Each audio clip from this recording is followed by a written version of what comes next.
and a manager working with creative people, I think the best way to stay fresh and to stay open to different ways to reach your consumers, I look at everything. I try to look at as much stuff that's going on in the marketplace, whether it's going on YouTube to see like the greatest or the latest campaigns that somebody's doing, to talking to a lot of people who are doing great innovative things, coming to conferences like the Bright Conference and seeing like people speak about stuff, being inspired by different people and how different people are reaching their consumers in different ways. You've got to be really, really open and not, you can't stand in one place. You have to walk around. You have to see everything. You have to expose yourself to a lot of different ways that the media landscape is working, because it's changing so fast and there's always something new.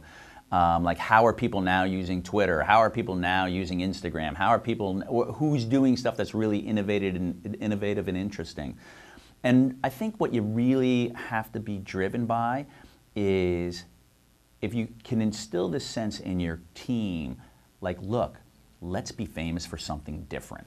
Let's be famous for something innovative. I read, we all read a lot of articles, and there's stuff that there's things that come out in the trade about, like, look at this company, or look at this agency, or look at this person who did it differently. My whole thing is like, don't we want to be in that conversation? Don't you personally want to be in that conversation? Don't you want to be known, even if it's just to your management, as this is the guy or girl who came to us with a great idea that's totally different, that may work or may not work, but it's totally different. So get some buzz for that. Push yourself to get buzz. Push your team to get buzz for things that are different and innovative.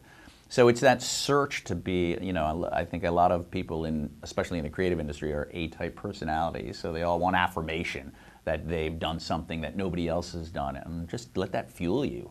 Let it like drive your ideation. Let it drive your passion and how you execute creative. Like, think about how am I going to reach my consumer? How am I going to utilize my creative in a way that nobody else is really doing it? And get inspired by nuggets of stuff that you see out there, or a crazy nightmare.